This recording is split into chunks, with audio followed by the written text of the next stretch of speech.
Те са единствените двукратни световни шампиони на България в историята на родното фигурно парзалене. Те са спортисти, познали любовта и омразата на публиката. Срещаме Албена Денкова и Максим Ставийски в Лондон, след като са били звезди в най-голямото и скъпо струващо ледено шоу в света. Това е грандиозен проект, това е нещо уникално, никъде го няма такова шоу. И това, че Алия Авербух ни взе в това шоу и че ни докара тук в Лондон на Олимпийските игри, това според мен е голяма чест. Руският шампион по фигурно парзалене Илия Авербух е първият човек, който подава ръка на Албена и Максим след голямото лично изпитание, пред което са изправени фигуристите преди 5 години. Илия е създател на телевизионното реалити «Ледников период», което е сред най-популярните телевизионни програми в Русия. Албена и Максим се представят блестящо в телевизионното шоу, което е много популярно. В този проект всеки фигурист научи много и за актьорското майсторство. Научи се не просто да се парзаля и да изпълнява техническите елементи, но и да преживява актьорски своето изпълнение. Така се роди идеята всичко това да се използва за един голям спектакъл, където всеки да има определена роля. В новото ледено шоу Албена и Максим си партнират с 24 олимпийски, световни и европейски шампиони по фигурно парзалене. Това е най-скъпият спектакъл, правен до момента в света. Цената му е 6 милиона паунда и се очаква да обиколи в следващите месеци половината свят. Какво е да сте на една ледена площадка, заедно с някои от най-големите ви конкуренти през годините?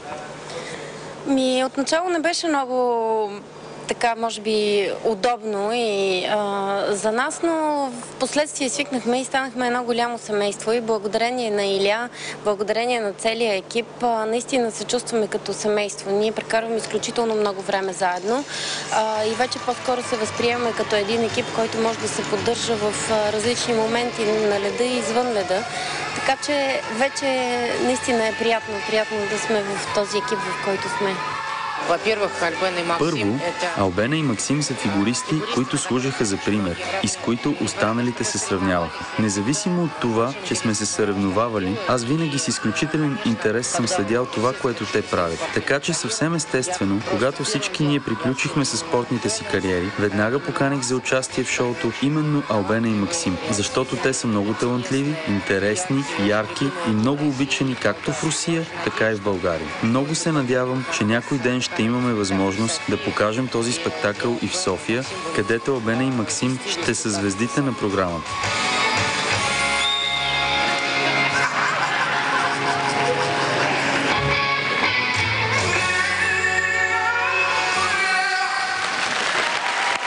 Какви хора дойдоха да гледат шоуто? Ви казва, че това е едно от най-скъпите шоута върху лед, правени някога в света. Да, Илия имаше доста големи планове, осъществиха се за територията на Русия, но тук наистина сме за първи път извън Русия с такъв огромен спектакъл, още повече като посланници на Олимпийските игри в Сочи. И интересът към нашия спектакъл беше огромен. Беше дори президента на Олимпийския комитет Жак Рох, много олимпийски шампиони, Джейн Торвил, Сара Хилс. Руски таки деятели спортни, много известни. Самите спортисти, олимпийците идваха да ни гледат. И вчера, например, Илия ни събра и каза една реч, защото само една шоу не остана и той така подведе и тока каза, че всички хора, нали, те са тук интелигентни и възпитани хора, винаги ще ти кажат, да, шоуто е хубаво.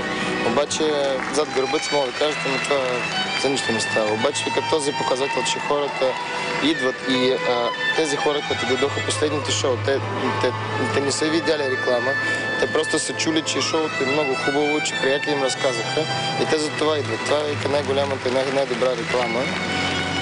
Точно мнението на хора, които са го видяли. Това наистина това не е шоу, това е едно театрално представление. Само, че не е на сцената, а на лед. След отказа им от състезателна кариера преди 5 години, Албена и Максим участват в различни шоу-програми върху лед. Двамата правят и първи опити като треньори на други фигуристи. Ние време от време се занимаваме с такава професия. Идвахме и в Германия, и във Франция да направим програми, обаче например, да тренираш така като треньор, аз, например, не бих искал. Просто знам от личния опит, че като спортист състезава добре и взима хубаво място, браво на спортиста. Ако лошо, значи треньорът е много зле. Така че в това отношение просто не искам да съм треньор. Задоволяване така консултантска работа. Освен това, като че ли за момента по-ни харесва сами да сме на леда. И ако имаме такава възможност, ще сме много щастливи. Това да е по-дълго.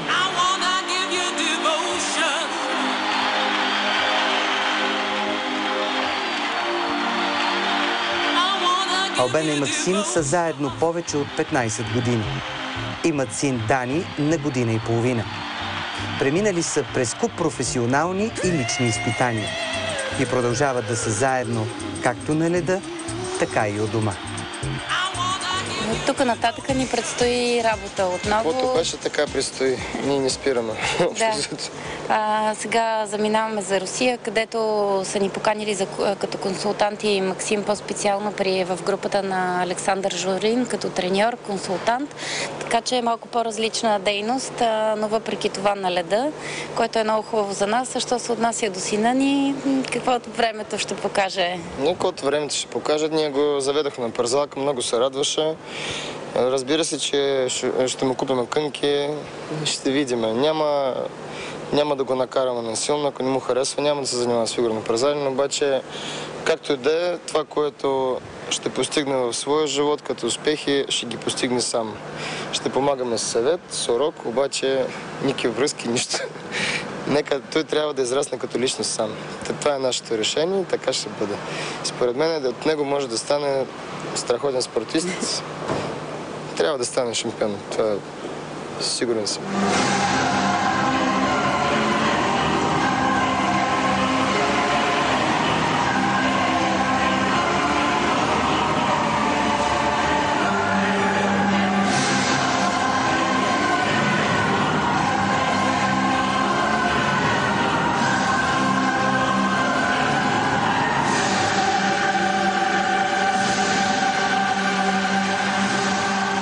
А какво е да работите и да живеете заедно? Голяма мука.